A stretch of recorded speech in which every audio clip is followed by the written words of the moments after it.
우리 지난번 나눠드렸던 우리 이 제2강 조선을 자기 조국보다 더 사랑한 사람들, 여기에 저 숫자를 조금 고쳐야 되는 게 있습니다. 제가 몇 군데를 찾아봐도 4번 윌리엄 제임스 홀 1860년에서 1800 얼마로 되어 있습니까? 95로 되어 있죠. 이거 인터넷하고 다 찾아보면 95인데 제가 책을 막 읽다가 사람들이 글을 쓴 걸 보니까 이게 94년이 돼야 맞는 것 같아요.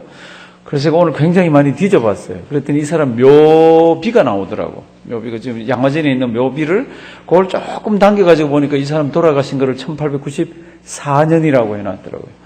대부분의 글이 전부 95년에 돌아가셨다고 그러는데 묘비에는 94년이 돼 있어요. 그러니까 이분 1년을 더 사셨는지 잘 모르겠어요. 그거는. 하여튼하고 제가 찾아보니까 저는 책들이 자꾸 이런 역사적인 책은 숫자가 어떨 때는 하나 둘 다를 때도 있잖아요. 근데 이분은 구글링 해보시면 95년으로 나옵니다. 돌아가신 게. 근데 글들을 읽어보면 이분이 94년도에 돌아가셔야 돼요. 그래서 고민을 하다가 찾아보니까 비문에는 94년에 돌아가신 걸로 되어 있더라고요. 그래 고쳐주시고요. 그 아들 1893년에 태어나서 언제 돌아가셨어요? 태어나기도 전에 죽었죠. 그렇죠? 1991년입니다. 1991년. 이분 굉장히 오래 사셨어요. 오래 사셨어요. 윌리엄 제임스 홀이라는 이분, 남편이 먼저 있지만 그 밑에 둘째 줄 보면은 부인 이름이 뭐예요? 로제타 쇼우드 홀. 이분의 글들을 읽어보고 이분에 관한 것들을 읽어보면 이분같이 우리 조선에 와서 여자들을 위해서 많이 움직인 분이 그렇게 많지 않으세요. 우리 조선에 있는 여자들을 위해서 가장 많이 활동한 이분이 이제 고등학교, 대학을 졸업하고 고등학교 교편을 잡고 있었습니다. 고등학교가 아니라 그냥 저 교편을 잡고 있었는데 어느 날 마음에 뜨거움이 옵니다. 그렇게 해서 선교사로 나가야 되겠다고 어디로 갑니까? 의과대학을 갑니다. 의과대학에서 공부를 마치고 조선을 품고 그때 왜 조선에 관한 이수정 글도 있고 막 조선 선교사들이 들어와서 이제는 막 얘기할 때거든요. 1890년도 그러면 1차 안식년을 맞아서 들어오기도 하고 막 이런 때예요. 그래서 이분이 이제 의과대학을 공부하고 조선으로 가려고 이렇게 하고 있는데 그때 한 사나이를 만나게 됩니다. 이 사람도 의과대학 공부를 하고 지금 빈민촌에 와서 이렇게 사역을 하고 있는 사람이에요. 그 사람 이름이 뭡니까? 그러면 윌리엄 제임스 홀이에요. 근데 이 사람은 어디로 가려고 했나 그러면 이 사람은 중국으로 가려고 하고 있었어요. 중국으로 가려고 하고 있는데 이 로제타가 조선으로 간다 그러니까 지금 결혼을 해버리면 어떻게 되죠? 중국 따라가야 되잖아요. 이 당시만 해도 남자 따라다닐 때잖아요. 그러니까 이제 그 중간에 우리 한국에 나와 있다가 안식년으로 들어와 있는 스트랜턴이라는 여자 선교사님이 한 분 계셨습니다. 그분이 앞만 봐도 이 로제타는 아까운 여자예요. 자기가 지금 사역하고 있는 조선에 손이 너무너무 필요한데 이건 조선으로 와야 되는 여자지 중국에 따라갈 여자가 아닌 거예요. 그래서 막 선교회에다 구호 삼고 막 이러면서 하는 과정 중에 이 여자가 조선으로 들어가 버립니다. 이 남자의 청혼을 대충 받아주고, 왜요? 받아서 결혼하면 중국으로 가야 되잖아요. 나는 조선 때문에 당신이 하는 얘기를, 그러고는 조선으로 들어갑니다.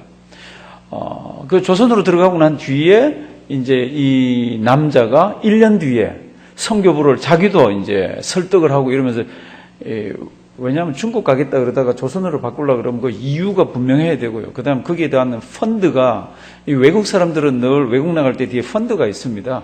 이 펀드는 지정헌금이잖아요. 어디 지정헌금이에요? 중국 지정헌금이잖아요. 그런데 이게 조선으로 가려고 그러면 설명이 많이 필요합니다. 그렇게 해서 이거를 막 설득을 해서 이 남자가 1년 뒤에 옵니다. 1891년. 그리고는 이 사람들이 만나고는 그 다음에 1892년에 우리 한양에서 결혼식을 합니다. 이 두 사람이 한 결혼식이 우리 대한민국, 그러니까 우리 조선에서는 최초로 서양 사람들이 한 결혼입니다. 결혼을 하고 얼마 안 됐는데 남자를 파송한 선교기관에서 당신은 평양에 올라가서 사역을 하세요. 이렇게 연락이 옵니다. 그런데 1892년 이 사람들이 결혼하고 나서 이 남자가 올라갔는 1892년 이 평양은 선교를 할 수가 없는 곳입니다. 그리고 외국인이 살 수가 없는 곳이에요. 그때는 이제 개항이 되는 외국에 개방이 되어 있는 항구 외에는 외국인이 살 수가 없었습니다. 근데 이 사람이 올라가서 사역을 하는 중에 이 여자가 따라 올라갑니다. 조금 있다가 따라 올라가니까 그 평양에서 이제 난리 난 거 있지. 평양이 생긴 이래로 최초로 서양 여자가 오는 겁니다. 그것도 서양 여자가 이제 아기 태어난 지 얼마 안 되는 아기를 데리고 오는 거예요. 책을 읽어보면 그 여자가 왔는 그 다음 날 이 여자를, 이 서양 여자와 이 서양 아이를 구경하기 위해서 무려 1,500명이나 되는 평양의 시민들이 그 집 앞으로 몰려든 거 있잖아요.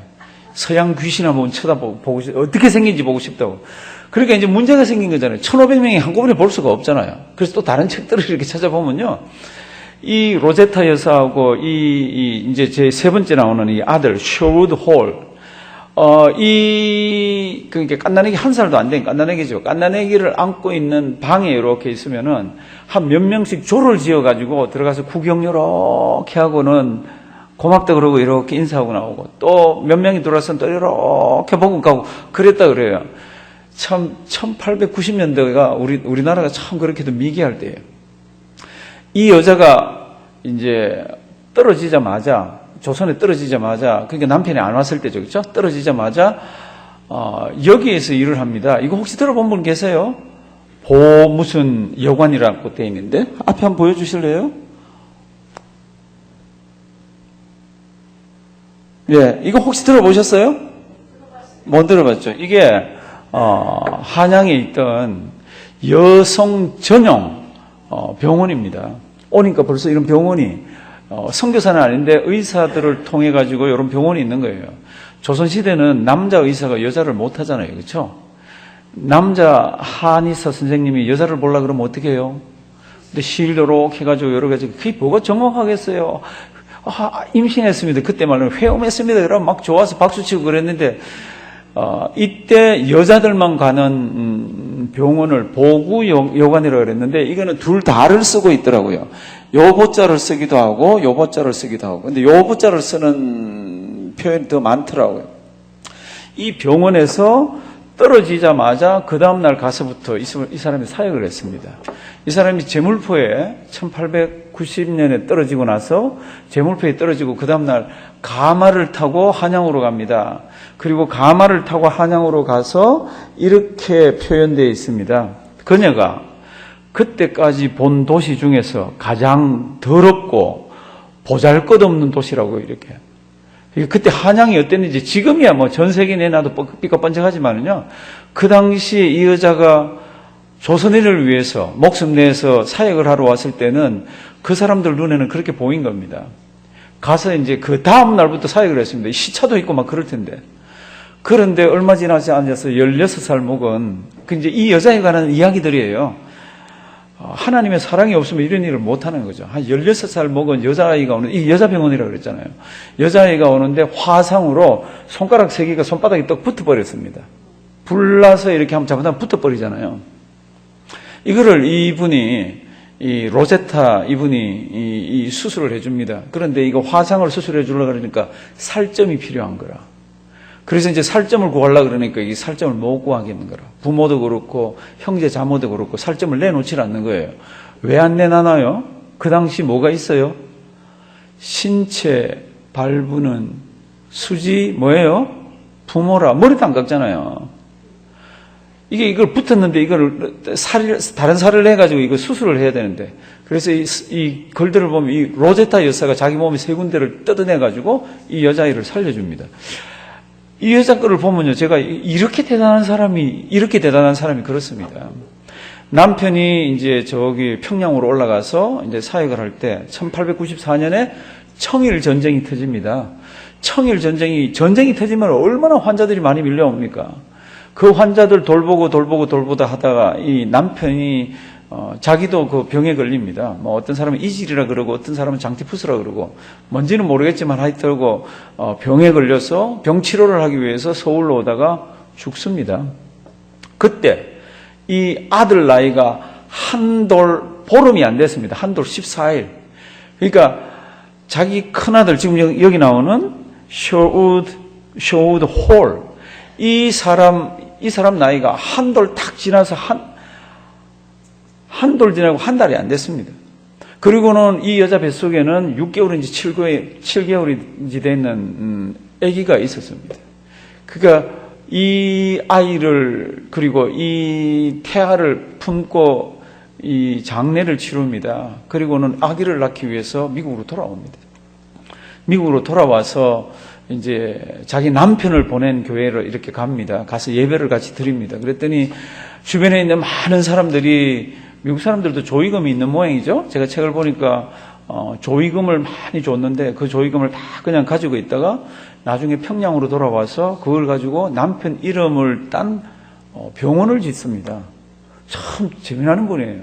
그리고는 하여튼하고 그 오기 전에 거기서 예배를 드리는데 이제는 조선에 못 가겠는 거 있죠. 남편도 죽고 아이도 1살이고 뱃속에 아기도 있으니까 어떻게 갑니까? 근데 예배 드리는 중에 마음에 감동이 옵니다. 네가 남편이 못했던 거 가서 다 하거라. 그 얘기가 그게 자꾸 옵니다. 그래서 아기 낳아갖고요. 아기가 2살인가 3살인가 됐을 때 그 아이를 데리고 옵니다. 그 아이 이름이 마가렛입니다. 에디스 마가렛이라고. 근데 이 마가렛이 와서 조금 있다가 또 한국의 풍토병으로 죽습니다. 양화진에 가면요. 양화진에 가면 그 아빠, 딸내미 이 묘가 이렇게 같이 있습니다. 얼마나 마음이 안 됐는지 몰라요. 그러니까 엄마가 지금 이제 뭐 5살, 6살 됐던 밖에 안 됐는 이 큰아들, 그 다음에 딸은 지금 죽고 이러고는 이제 병원 사역을 해야 되잖아요. 그런데 이걸 감당을 해냅니다. 평양을 중심으로 해서 자기 남편 조의금으로 들어온 것 가지고는 남편 이름을 딴 병원을 짓고, 딸이 죽어가지고 딸 기념 병원을 하면서 그거를 뭐로 만드냐 그러면 그거를 아동병원으로 이렇게 만듭니다. 이게 그 당시에 1890년대 그 당시에 그렇게 여자 혼자서 그렇게 했다는 게 얼마나 대단해요. 이분의 글들 저 끄트머리에 가보면 이분이 했는 거는 어느 누구도 흉내내지 못할 만큼 큰 일들을 많이 했는데 그건 이 여자 혼자 한 게 아니라는 겁니다. 이 여자 옆에서 도와주는 조선 사람들만의 힘으로 된 게 아니라는 겁니다. 그 글을 읽어보면 전부 다 저 지구 끄트머리에 서로 맞은편에 조선 부녀들을 가슴에 품고 밤낮으로 기도하면서 성경금도 보내고 기도했던 그 사람들과 함께 하나님께서 일을 하셨다고 그럽니다. 그러면서 이 사람이 이제 다시 서울 이거 보구요관 있는 데로 내려와서 이렇게 일을 할 때에 이 사람이 한국말을 잘 못하니까 옆에 통역해야 되는 사람이 있잖아요. 그래서 이제 외국 사람 중에 통역을 잘하는 여자가 있었는데 어느 날 그 사람이 독감 걸립니다. 그러니까 못 나오잖아요. 근데 하나님 희한하셔. 못 나오니까 그동안 이제 요즘으로 치면 이와 요건지 뭐 하는 거기에 이렇게 보니까 영어를 그래도 걔들 중에 조금 잘하는 똘똘한 여자아이가 하나 있는 겁니다. 그 여자아이 이름이 점동입니다. 이게 로제타 역사가 참 가슴 아파하는 것 중에 하나가, 조선에 있는 여자들 너무 마음이 안 된 게 이름 없는 여자가 너무 많은 거예요. 이름 없는 여자가 너무 많을 뿐만 아니라 결혼해서는 얼마나 얻어맞고 얼마나 사람 대접을 못 받는지 몰라요. 그리고 16살 때가 되기까지는 어떻게 하든지 얼굴도 모르지만 결혼도 이렇게 해야 되고 하는 그런 가운데 있는 겁니다. 근데 자기가 지금 보니까 영어를 꽤 잘하는데 여자아이가 또리또리해 보이는 아이가 있는데 점동, 아버지가 김이니까 김점동. 그래서 불러가지고 통역을 시키면서 이 아이는 좀 키워야 되겠다. 그래가지고 이 아이를 키워가지고 미국 가서 공부를 하게 합니다. 그리고는 한국으로 데려와서 미국에서 무슨 공부 시킨지 아세요? 볼티모어에 있는 의과대학에서 의사 교육을 시켜갖고요, 의사를 만듭니다. 그 여자가 한국 최초의 여자 의사예요. 그러니까 이 로제타라는 여자가 지금 자기 이 남편, 그 다음에 자녀들 이런 관계 속에서 지금 보면 사람도 키울 줄 알고요. 아까 평양에 올라갔을 때 사람들이 막 구경 왔다 그랬죠. 평양 감사가, 그 당시에는 외국인이 거기 와서 못 살 때예요. 평양 감사가 외국 사람은 옥에 집어넣을 수가 없으니까 이 사람이 오도록 도와준, 그리고 거기에서 숙소도 마련해주고 했는 조선 사람을 옥에다 다 쳐넣어버립니다. 그리고는 얼마나 어렵게 만드는지 모릅니다. 이 사람들이 기도를 하면서 우리 때문에 조선 사람들 어렵지 말게 해달라고 막 기도를 하면서 있는데 그 사람들이 풀려나왔어요. 그런데 자기들에게 도움을 준 사람들 중에 한 딸이 시각장애인입니다. 조선에서는 시각장애인이 공부할 수 있는 방법이 없습니다. 그래서 이 여자가 뭐 하나 그러면요. 점자를 연구를 해가지고, 여기 보면 점자라고 돼 있죠. 점자를 연구해갖고요. 이 사람이 조직적으로 공부를 할 수 있도록 해줍니다. 그리고 학교도 세우고. 지금 우리가 뭐 조직적으로 공부해서 학교도 세우고 점자를, 이게 하루아침에 되나요? 그러니까 이 여자분은, 이 선교사님 보면은 어마어마한 일들을 많이 하셨어요. 이게 점동이를 미국까지 보내는데, 조선에서는 16세만 되면은 그 당시에는 결혼을 다 해야 되는데, 결혼을 안 하고 주님의 일을 하면 제일 좋겠는데 안 할 수가 없고, 그래서 점동이 결혼 남자를 찾아줍니다. 남자를 찾아주니까 이 조선 생각으로 너무 박혀 있으면 이 여자를 또 잃을 거 아니에요. 그래서 좀 어리버리하면서 이 책을 보면은 점동이보다 조금 못하지만 성격이 좋은 박시성을 가진 사람을 신랑으로 맞이해서 공부하게 해서 미국으로 옵니다. 이 점동이는 로제타가 뭐라고 이름을 붙였나 그러면 에스더라고 이름을 붙였습니다. 그래서 한국의 최초 의사를 구글링 해보시면 이름이 김에스더가 아니고 박에스더라고 나옵니다. 이유가 뭡니까? 한국에서 결혼했지만 이 사람들이 미국에서 공부를 하면서 미국식으로 이렇게 남편 성을 따라간 거 있잖아요. 그렇게 해가지고 한국 최초의 서양 의사는 로제타 쇼우드, 지금 이 홀이고요. 한국인 최초의 선교사는 로제타 쇼우드 홀이 키운 누구요? 박에스더. 순수한 한국 이름 뭐예요? 김점동 이랬습니다. 김점동. 그러니까 이분에 관한 이야기들은요, 이쪽 저쪽을 보면 얼마나 재미나는 것들이 많은지 모릅니다. 그럼에도 불구하고 여기서 딱 끝을 내고요. 더 읽고 싶으면 구글에서 들어가 보시면 책이 많은데, 글들이 많은데, 특별히 연도만 1860년에서 남편이 1894년. 이분은 오래 사셨어요. 1865년에서 1951년. 왜 평양의 오만이라 그럽니까? 여성들을 위해 가지고요. 엄청나게 일을 했는데, 어디에다 비유하나 그러면, 링컨이 노예 해방을 시키는 일을 했듯이 이 여자가 한국 여자들의 개화를 위해서 이렇게 앞섰다고 그러면서, 평양의 오마니가 뭔지 아세요, 혹시? 예. 평양 사람들이나 이북 사람들은 오마니 많이 그럽니다. 오마니.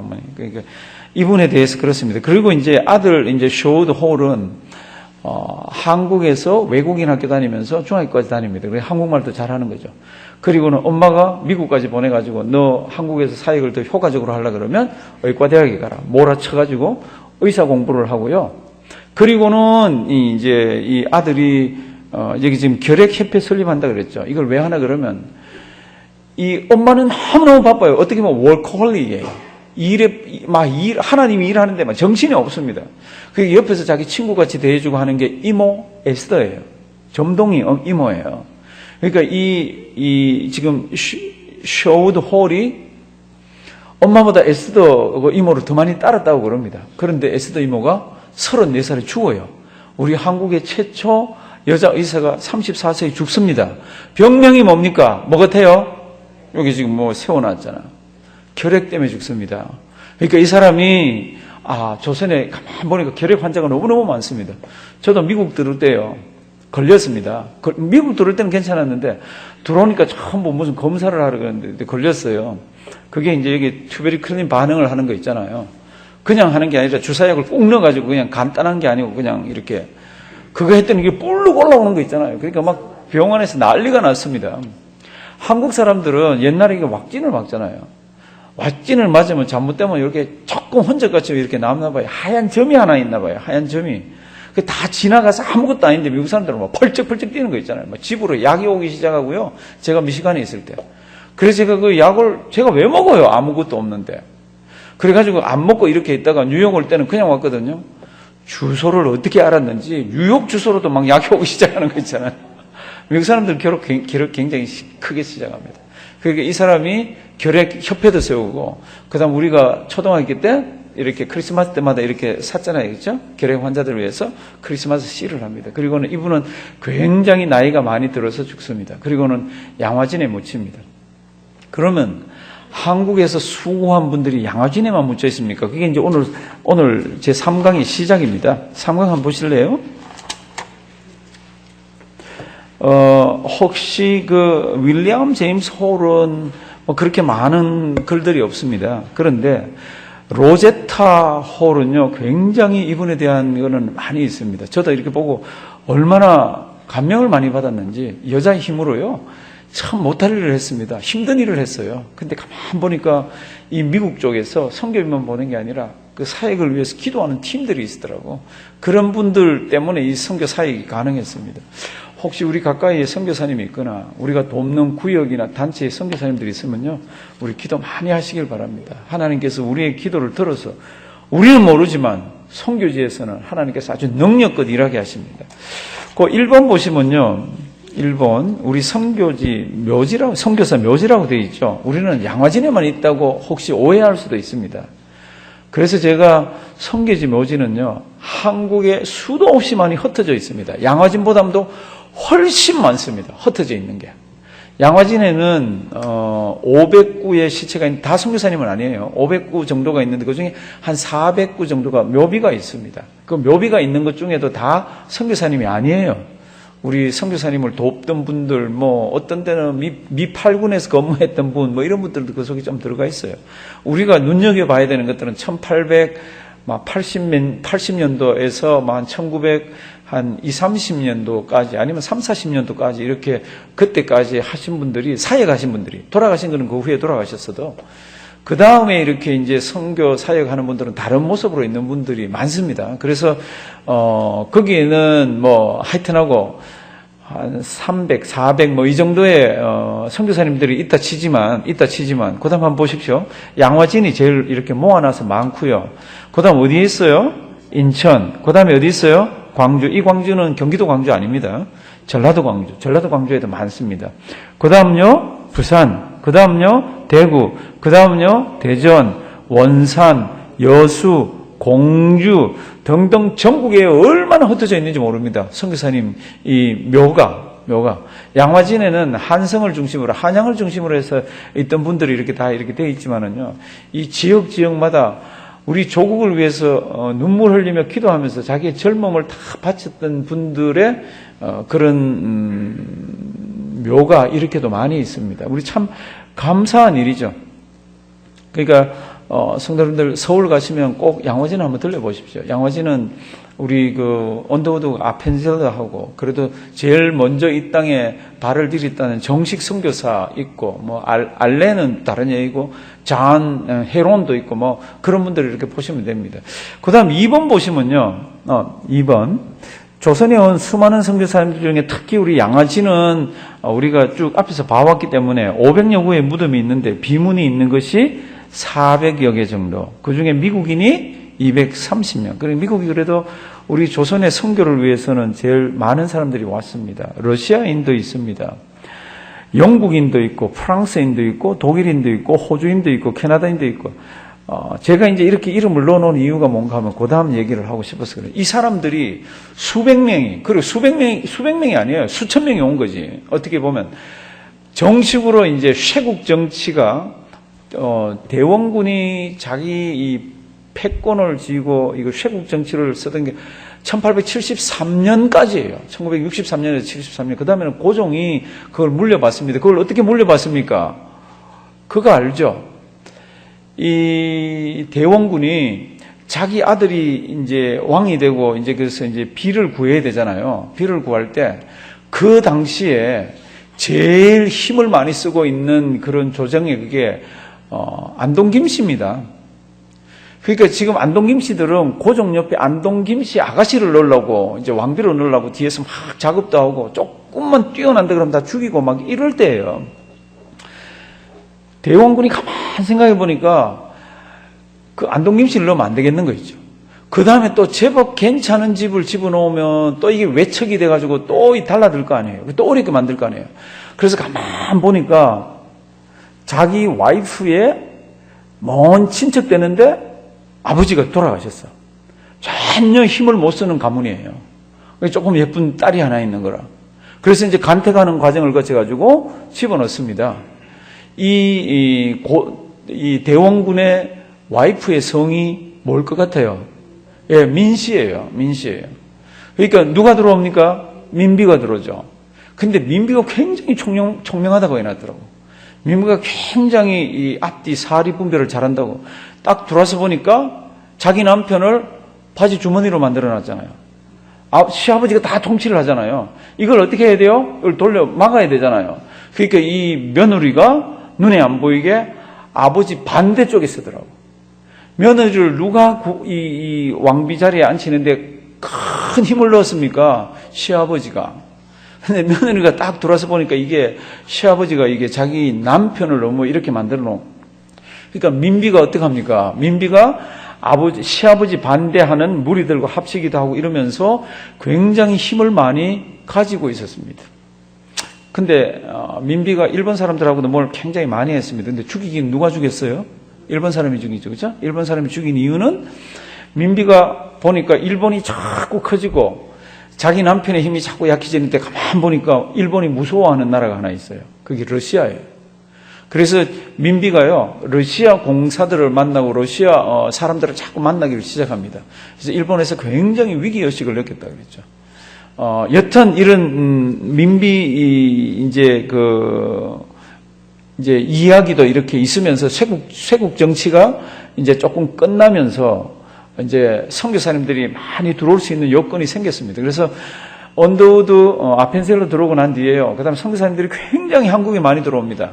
제가 왜 한 수천 명 정도 된다고 얘기를 하나 그러면 오랜 기간에 걸쳐서 그만큼 됩니다. 양화진에만 뭐 400명 이상이 묻혀 있다 그러잖아요. 그러니까 뭐 대구, 부산 이쪽으로 흩어져서 저 이북까지 들어간 사람으로 치면 그렇게 많습니다. 그러면 어떻게 해서 그 사람들이 한국까지 오게 됐습니까?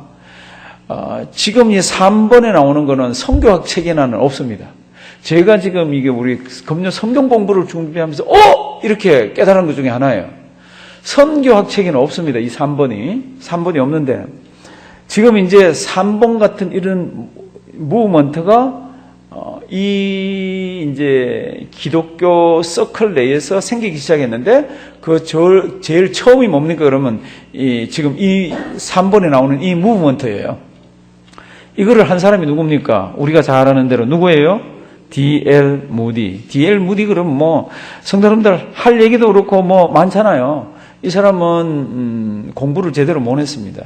태어나기는 여기 노스필드 매사추세츠예요. 요 이름은 오늘만은 기억하십시오. 자기 고향이 노스필드입니다. 근데 시카고로 이사를 가요, 아버지가. 그래서 시카고에서 구두점 일을 하다가 거기에서 교회를 다니다가 자기 담임 선생님이 예수님에 관한 이야기를 하는 걸 듣고 예수를 믿게 됩니다. 그때 나이가 보통 뭐 초등학생 때 그러는데 그때 나이가 이 사람 17살입니다. 17살? 17살에도 공부를 시켜주는 선생님이 그렇게도 중요합니다. 이 사람이 예수 믿고 난 뒤에 크게 감동을 받고 어떻게 하든지 주님의 일을 해야 되겠다 싶어서 가만 보니까 진짜로 초등학교 다니는 아이들을 가르치는 그런 교사들이 잘 없는 거예요. 그래서 이 사람이 교회에다가 얘기를 합니다. 아이들 좀 불러서 공부할 수 있도록 하자고. 아이들 그러는데 교회에서는 콧방귀를 끄고 있습니다. 들은 채도 안 합니다. 그래서 자기가 자기 사비를 들여가지고 아이들을 막 이렇게 모아가지고 성경 공부를 시키고 노래를 가르치고 막 이러다 보니까 아이들이 굉장히 많아졌어요. 그래서 그 많은 아이들을 가지고 그 애들 중심으로 해서 시카고에서 교회를 세웁니다. 그리고는 이분이 이 설교를 잘하잖아요. 그러니까 부흥회도 다니고 영국, 스코틀랜드, 아일랜드 이런 데로 다니면서 막 합니다. 그걸 하다가 자기 고향으로 돌아와서 뭘 합니다. 그런데 이 사람이요, 설교를 하면 얼마나 파워도 있고 그래서 사람들이 은혜를 받는데 이렇게 문장은 틀리는 게 꽤 있나 봐. 미국에서 태어나서 미국 영어를 하는데도 그래마가 틀리기도 하고 틀리기도 하나 봐요. 그러니까 어떤 사람은 요 앞에 앉아가지고요 설교할 때마다 막 받아 적습니다. 은혜 받네. 그런데 은혜 받는 게 아니고 나갈 때 되면 쪽지를 하나 내려미는데 오늘은 문법적으로 몇 개가 틀렸습니다. 이렇게 하고 나갑니다. 전에 말씀드렸지만 하루는 올라와서 어느 교회 가가지고 막 집회를 하려고 그러는데 여기 쪽지가 하나 올라와 있습니다. 바보 이렇게 올라와 있는 겁니다. 이게 말도 다 틀린다는 거죠. 교육도 못 받고 이런 사람이 어떻게 설교하냐는 거죠. 이 사람이 이걸 가만 보다가 뭐라 그런지 알죠? 자기 이름만 적지 말고 왜 쪽지를 적은지 말씀을 하셔야죠. 이랬다 그러는 이야기도 있고. 하여튼하고 이분이 진짜로 배운 게 없는 사람은 맞아요. 진짜로. 그런데 배우지 못한 사람을 통해서 하나님께서 얼마나 강렬하게 쓰시는지, 얼마나 능력 있게 쓰시는지. 이제 우리 거기 한번 보시면요. 이분의 설교의 특징이 나옵니다. 이분 설교의 특징은 굉장히 중요합니다. 3R이라고 되어 있죠. 첫 번째 이분 설교의 특징 중에 첫 번째는 뭡니까? 인간은 모두 죄로 타락했다는 겁니다. 다 파멸하고 타락했다고. Ruin by sin. 그래서 타락한 인간은 어떻게 됩니까? 예수 그리스도를 통해서만 redemption은 구속입니다. History of redemption 그러면 구속사라고 그럽니다. 신학 용어로. History of salvation이라고 안 그러고요. History of redemption이라고 그럽니다. 그러니까 그렇게 전적으로 타락해서 죄 구덩이 속에 있는 인간이 어떻게 하면 살 수가 있습니까? 그럴 때 redemption by 뭐요? Christ. 그 다음에 예수 그리스도를 통해서 구원을 받았으면 그 다음에 어떻게 살아야 됩니까? Regeneration by the Holy Ghost. 성령 하나님이 도와주셔가지고 갱생의 삶을, 새 삶을 살아야 합니다. 이 새 삶을 사는 것은 설교의 적용에 들어가는 거죠. 이게 얼마나 강렬했든지 수천 명, 수만 명이 모이기도 하고 막 이렇게 하면서 하나님 앞으로 돌아왔습니다. 근데 어느 날 무디가 가만히 생각하니까 한 가지 자기가 꼭 하고 싶은 게 있는 겁니다. 그게 뭔가 하면 학생들 마음속에 불을 질러주고 싶은 거라. 학생들 마음속에. 대학생들 마음속에 불을 붙여주면 이 아이들은 평생 지금 자기가 다니면서 전도하면요. 나이 든 사람들, 지금 다니다가 지금 가서 다시 세상으로 나간 사람들, 그래서 못된 짓 하는 사람들, 이런 사람들 와서 눈물 흘리면서 회개하고 하는데 주님의 일을 시키려고 그러면 이게 너무 늦었어.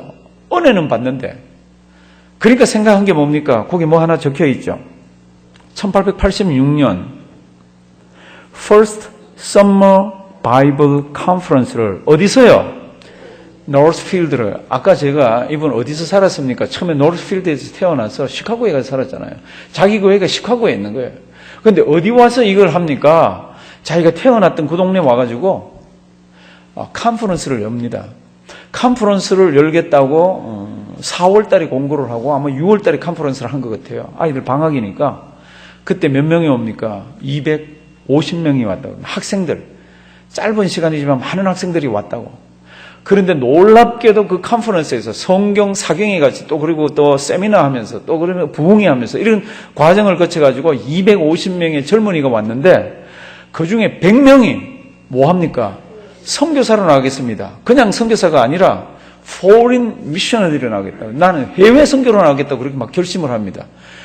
너무너무 놀랍니다. 너무너무 기쁘고 대단한 이야기가 여기 기록되어 있습니다. 1886년 First Summer Bible Conference Northfield, Massachusetts 돼 있죠. 그죠? 250명의 학생이 와서 150여 명이 어떻게 해요? 해외 선교사로 헌심을 다짐합니다. 그리고는 글들을 보면 대부분이 나갔다고 그럽니다. 대부분이. 그 중에 한국에 누가 왔는지 이런 얘기는 없습니다. 근데 요걸 조명해서 할 때는. 근데 여기에서 미국의 유명한 선교학자들이 막 배출이 됩니다. 근데 이게 단일해서 끝나질 않아요. 매년 하는데 이게 소문이 나니까 이제 동부 지역에서 한 250명 지어서 했는데 이제 서부 지역까지 막 들어붙고요. 그리고는 다른 나라에서도 막 오기를 시작합니다. 그래서 거기에서 1886년 거기에서 무엇이 하나 만들어집니까? Student Volunteer Movement라는 것. 그 학생 자원운동이 결성이 되는데 이 자원운동의 모토가 뭡니까? 그 모토가 밑에 있습니다. The evangelization of the world in this generation. 이 시대에 세계 복음화를, 세계를 우리 가슴에 이런 모토를 가지고 1886년에 시작했는데 1920년까지 몇 명이 나갑니까? 8,000명. 이 요거 하나에서 8,000명 가까이가 헌신을 하고 해외로 나갑니다. 이 사랑하신 성도 여러분들 이렇게 대학생들 뒤집어 놓으니까요. 그러니까 이 글을 쓰는 언저리 앞뒤 좌우로 이렇게 보면 이 중에 굉장히 많은 사람들이 조선으로 왔더라고요. 8,000명이면 전 세계로 나가잖아요. 전 세계로 나가는데 이 중에도 많은 사람이 우리 조선으로 왔다고 얘기합니다. 참 무디라는 사람이 제가 보니까 말은 어눌하게 할지 모르고 어쩌면 문법이 좀 틀릴지도 모르고 이렇다 하더라도 하나님께서 이를 쓰셔가지고 세상에 어마어마한 선교사를 보냈습니다. 이 사람은 선교지 다니면서 선교하라고 안 그랬습니다. 베이스에서 젊은이들에게 마음속에 그냥 불을 질러주니까 마음속에 불을 받은 사람들이 어떻게 합니까? 사도행전 1장 8절을 보면은 땅끝까지 정인이 되라 그랬다. 나는 아직 나이가 젊다. 그래서 난 땅끝까지 나가겠다 그러면서 세계 지도를 펴놓고 막 이렇게 보는데 그때도 조선은 제일 끄트머리에 있었습니다. 그럼에도 하나님께서 그들에게 마음속에 불을 붙여가지고요. 조선으로 막 왔습니다. 제가 우리 조선에 온 선교사님들이 수천 명이라고 그러죠. 저는 숫자를 세보지 않았어요. 그럼에도 불구하고 지금 묘지 있는 것들 돌아가신 분들 이렇게 하면요. 수천 명이 됩니다. 어떻게 해서 그게 가능했습니까? 세계마다 이런 무브먼트들이 있어서. 그래서 이제 그 다음에 글들을 이렇게 보면요. 지금 이제 이거, 썸머 바이블 컨퍼런스에 이어지는 그 이야기들을 보면은 1899년에는 미국 대학생들이 700명이 오고, 다른 나라에서 700명이 왔습니다. 그리고는 다른 나라에 있는 사람들은 자기 나라에 돌아가서 이와 똑같은 거를 시작하는 거 있잖아요. 뭐를 시작합니까? 바이블 컨퍼런스를 하는 거 있잖아요. 하면서 뭐를 합니까? 마음속에 불을 붙여주는 거 있잖아요. 불을 붙여줬더니 어떡합니까? 학생들이 막 세계로 선교를 막 나가기 시작하잖아요. 성도 여러분들, 하나님께서는 일하는 때가 있어요. 이 사람들이 선교에 막 불이 붙어가지고 막 세계를 향해서 막 쫓아다닐 때 한국은 어떤 나라였습니까? 한국은 쇄국 정치였잖아요. 꽁꽁꽁 묶어가지고 그래서 뜨거운 마음 가지고 한국을 들어가려고 그러니까 그걸 들어갈 데가 없잖아요. 그러니까 로스 선교사 같은 경우에는 보니까 이 고려문이라는 데가 있어서 거기 서성거리면서 한국 사람 만나면 어떡하든지 성경을 주려고 그러고, 그때는 중국 성경이죠. 어떡하든지 한국 사람 만나면 한국말을 배워가지고 그러니까 조선 성경을 번역해 보려고 그러고 막 그런 뜨거운 사람들이 있고, 그 다음에 막 의사로, 그 다음에 통역관이라고 그랬죠. 그런 사람들 막 들어오려고 막 이분들이 막 준비를 하면서 이렇게 있던 그때예요. 이게 한쪽에는 하나님이 불을 붙여놓고 조선은 꽉 닫혀 있는데 하나님께서 조금씩 열더라고. 그 여는데도 이렇게 보면 뭐 강화도 조약이라는 것도 알죠. 그다음에 조미 우리 조선하고 미국하고 강화 조약 맺는 이런 아주 복잡한 것들이 많더라고요. 그 복잡한 것들 가운데서 문이 조금 열리면서 하나님께서는 준비된 사람들을 쑥쑥 집어넣더라고요. 그리고는 우리 지난 시간에 봤죠. 너무 많이 들어왔습니다. 그래서 이게 선교 이게 막 부딪히기도 하고 그럴 것 같아가지고 선교 세미나도 한번 했죠, 그렇죠? 그때 선교 세미나에서 무슨 원칙을 그때 해줬습니까? 네비우스라는 거 있죠, 그렇죠? 네비우스가 있었고, 그 다음에는 이 지도를 가지고 이렇게 구분을 하지 않으면은 선교사님들이 서로 이렇게 자꾸 부딪히게 되니까 그러니까 그때는 막 아주 많아진 거죠. 그 지도가 1909년 지도였습니다, 전번에. 그러니까 하나님께서는 진짜로 우리 한국 민족들을 사랑하셨어요. 진짜로. 우리 조국에 들어와서 온 가족이 다 병 걸려 죽은 선교사님들도 있어요. 찾아보니까 얼마나 가슴이 아픈지. 그 사람들도 1800년대 같으면 미국에서 그런 의사나 아니면 자기들 아주 특별한 그런 뛰어난 걸 가지고 살면 못 살 때 아니에요. 못 살 때가 아니에요. 아까 로제타가 집에서 떠날 때 그 일기를 쓴 게 공개된 게 있습니다. 일기를 쓴 그 일기에는 성경 구절이 들어가 있습니다. 내가 이제 조선을 향해서 가는데 이런 마음을 가지고 간다고, 그리고 이런 마음이 계속 있게 해달라고. 그게 빌립보서 2장 5절입니다. 앞에 나올 텐데 한번 볼까요? 가면은 나보다 미개한 사람, 우리도 우리 선교사님들 만나면 가는 한국의 1960년대 50년대 같아요. 그럴 때는 조금 문화적으로 낮고 이런 게 있잖아요. 그러니까 선교사님들이 조금 우월 의식이 있어요. 로제타 여사가 한국을 향해서 오면서 쓴 일기에 첫 번 일기라고 그럽니다. 그 일기, 그게 성경 구절이 나오는데 이 구절이라고 그럽니다. 우리 다 같이 한번 큰 소리로 읽습니다. 너희 안에 이 마음을 품으라. 곧 그리스도 예수의 마음이니 아멘. 이거 놓치면 선교 안 되잖아요. 예수 그리스도의 마음이 아니라 내가 백인 우월주의, 내가 저들을 가르치러 왔다, 저들에게 주러 왔다, 이렇게 하면 이게 아무것도 안 되잖아요. 그 예수 그리스도의 마음을 가지고 로제타 여사는 평생을 뛰었습니다. 그리고 이 사람이 죽은 뒤에는 그 비문에는 이 성경 구절이 아닙니다. 로마서 14장 8절이 있습니다. 한번 보시면 이렇게 되어 있습니다. 다 아는 거예요. 이분은 평생을 이렇게 살았어. 남편이 죽었을 때도, 사랑하는 딸이 죽었을 때도 한국 사람들을 품에 품으면서도, 우리 다 같이 한번 읽습니다. 우리가 살아도 주를 위하여 살고 죽어도 주를 위하여 죽나니 그러므로 사나 죽으나 우리가 주의 것이로다. 아멘. 우리도 한평생 이런 마음으로 사시기를 바랍니다. 다 아는 성경 구절이지만 이게 자기에게 적용시켜서 외국에 나가서 살면서 그들에게 신앙도 주고 의술도 주고 이럴 때에 이 마음은 이게 보통 비상한 마음이 아니에요. 사나 죽으나 우리가 주의 것이다. 돌아오고 싶은 마음이 한두 번이었겠어요. 돌아오고 싶은 마음이. 그럼에도 불구하고 조선을 사랑하고 그 땅에 있으면서 자기 자녀들까지 다 이렇게 했습니다. 참 굉장하고 대단한 분들이에요. 대단한 분들이에요. 저는 이번 생애에서 제일 어려웠을 때가 어떠면 남편 죽었을 때보다 마가렛이 죽을 때가 아닌가. 마가렛이 죽을 때를 앞뒤로 이렇게 보면 자기에게 그렇게도 위로를 주던 이런 표현들이 있어요. 남편 죽고 이제 20몇 살에 남편이 죽었잖아요. 남편 죽고 이제 사랑하는 딸하고 아들 데리고 이렇게 사는 딸이 풍토병으로 죽는데 그 죽는 것도 일기에 다 나와 있더라고. 일기에 다 나와 있더라고. 그러니까 성도 여러분들 이런 분들의 피땀 때문에 우리가 하나님 아버지 앞에서 이렇게 예수 믿으면서 잘 살 수가 있습니다. 오늘 처음 우리 이거 시작하기 전에 몇 장 찬송 부른지 아세요? 400장인데 400장 찬송 기억나요?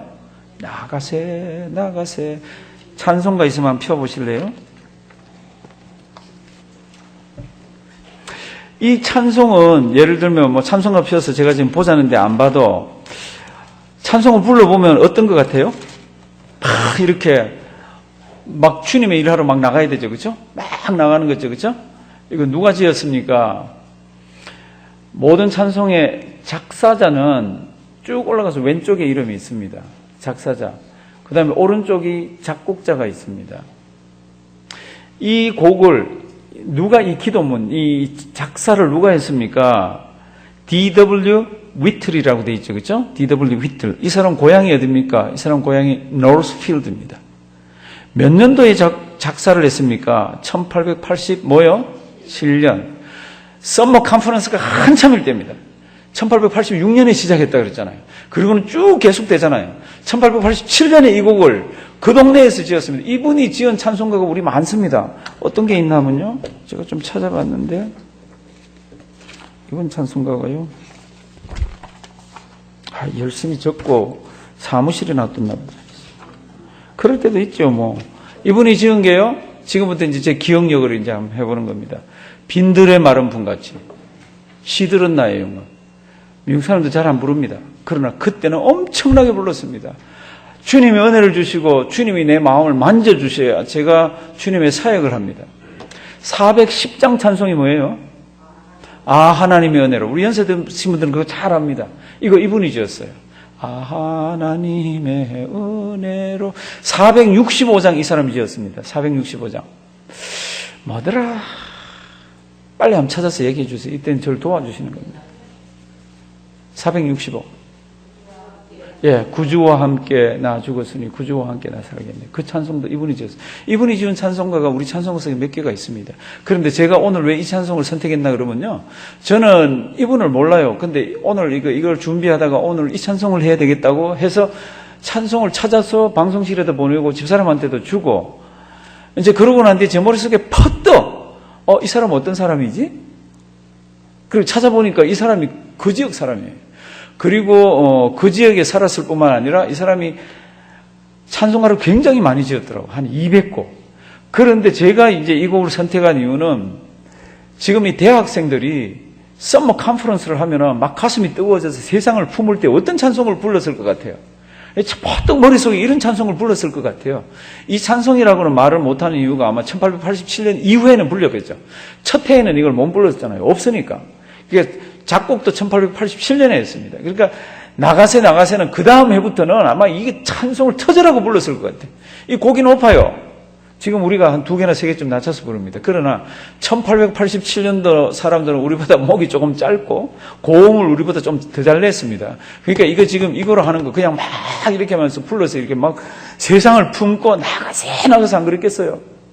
성도님들 참 아름다운 이야기예요. 참 장관입니다. 젊은 대학생들 수백 명이 모여서 수천 명이 모여가지고 세상을 품고 세상 지도를 놓고 나는 어디 나가겠다고 생판 가보지도 않은 곳에 가면 어려움이 있을 수도 있고 가면 무슨 일이 있을지도 모르는데 예수 사랑 가지고 지금 나간다고. 우리가 그 혜택을 받은 사람들입니다. 성도 여러분들 우리가 이런 걸 이렇게 하면서 맞아 그렇지, 그 사람들이 그랬지. 여기서 끝나면 안 되잖아요. 우리도 세상을 품어야 됩니다. 나가지는 못하지만 우리 교회에서 돕는 선교사님이 있으면 하나님 그분을 위해서 기도하고, 선교 편지가 저 밖에 이렇게 늘 오는 대로 우리가 해놓습니다. 어떤 분은 목사님 절대로 이거는 어디 하거나 이렇게 하지 말아 달라는 분이 몇 분이 계세요. 그분들은 어디 공개되면은 자기 신변이 어려워서 그런 분들이에요. 그런 분들은 공개를 하지 않습니다. 저만 이렇게 보고 기도드리고 있습니다. 성도 여러분들, 정말로 하나님께서 지금부터 한 130년, 40년, 50년 전에 이 젊은이들 마음속에 이런 불을 안 붙여줬으면 하나님의 일이 되질 않습니다. 그 불이 오늘 우리 교회에, 그 불이 오늘 우리에게 임하기를 바랍니다. 그들 때문에 수많은 세상의 영혼들이 주님 앞으로 돌아왔습니다. 근데 지금은 언제입니까? 지금 시대는 이제는 추수할 때가 지났다고, 이제 그런 시대입니다. 우리 주님 오실 때가 돼가는 시대입니다. 그럼에도 불구하고 하나님께서는 추수한 일꾼을 찾고 있습니다. 멀리 갈 생각 안 하셔도요, 내 가까이에 예수 믿지 않는 사람들이 있으면 불러내셔야 됩니다. 우리는 대학생들 같이 이렇게 나가세는 하지 못해도요, 하나님이 주신 지혜를 가지고 옆을 보면요, 전도의 대상들, 선교의 대상들이 있습니다. 그들 품고 주님 앞에 설 때까지 승리하는 우리가 되기를 바랍니다. 기도드리고 쉬는 시간을 갖습니다. 지금 20분인데요 40분까지 쉬겠습니다. 살아계신 하나님, 하나님의 은혜 감사드립니다. 참 젊은이들을 하나님께서 마음속에 불을 붙여주셔서 때로는 그들이 어렵고 힘든 것을 알면서도 주님의 사랑 가지고 참 뛰어가고 쫓아가서 목숨의 위험까지 감수하며 예수를 전한 귀한 이야기들을 우리가 보고 있습니다. 하나님, 오늘도 그냥 스토리에 그치지 말게 하시고 우리에게 지혜를 주셔서 우리 남은 인생 우리날 계수 잘하게 하시고 주님 앞에 설 때까지 뜨거운 신앙인으로서 하나님 앞에 헌신하며 살 수 있도록 도와주시옵소서. 오늘도 맛있는 다과를 대접하는 가정이 있습니다. 하나님 기억하시고 생업에 은혜 더해 주시고 세 자녀 주님께서 잘 키워주셔서 가는 걸음걸음마다 우리 예수님의 향기가 잘 드러나게 도와주시옵소서.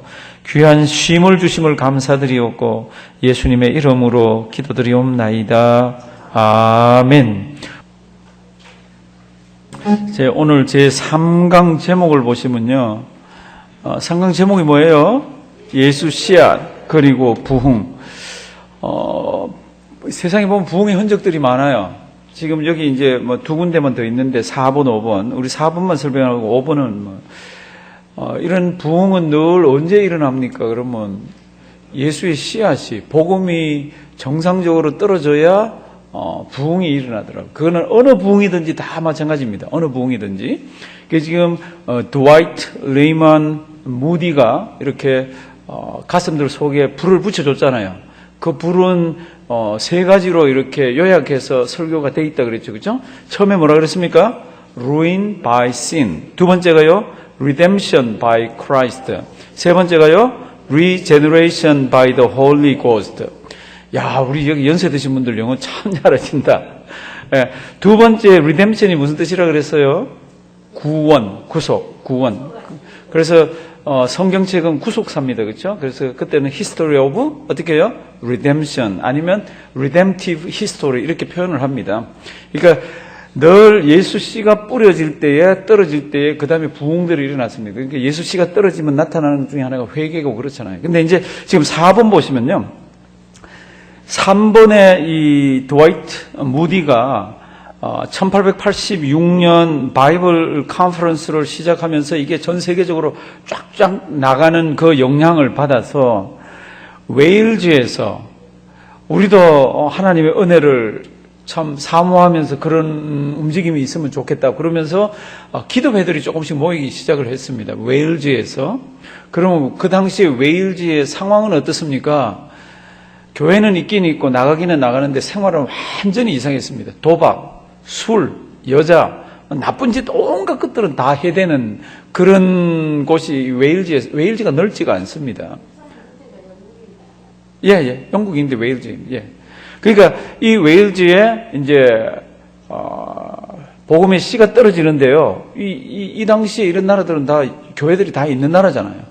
그런데 있는데 다시 불이 붙기 때문에 이런 걸 다 리바이벌이라 그럽니다. 그렇죠? 그래서 지금 4번 웰시 리바이벌, 이거 웨일즈의 부흥운동입니다. 이거는 짧은 기간에 광범위한 영향을 미친 거로는 세계 기독교 역사상 유례를 찾아보기 어려울 만큼 짧은 시간에, 그리고 하나님께서 강력하게 역사하셨습니다. 그러면 그 당시에, 이 부흥이 일어난 당시에 예배는 어떻게 주로 드렸습니까? 찬양, 성경 말씀, 기도, 그 다음에 반드시 간증들을 넣었다고 그랬습니다. 저는 신앙생활 하기 전에 이러했습니다. 그런데 제가 바뀌었습니다. 아니면 제가 제 신앙생활 하다가 예수를 떠났습니다. 그런데 제가 다시 주님 앞으로 돌아와서 제가 이렇게 바뀌었습니다. 이렇게 간증이 늘 이렇게 들어갔습니다. 그러면서 엄청난 죄의 고백하고 이런 거 쭉 있죠. 그렇죠? 그건 조금 이따 보고요. 그 밑에 보면 사람 이름이 하나 있습니다. 에반 누구요? 로버츠. 에반 로버츠라는 이 사람은 많이 못 배운 사람이에요. 하나님이 참 이상하셔. 무디도 그렇고 이 로버츠도 그렇고, 이 로버츠는 처음에는 어디서 일했나 그러면 광산에서 일을 했습니다. 광산이 위험한 거 알죠?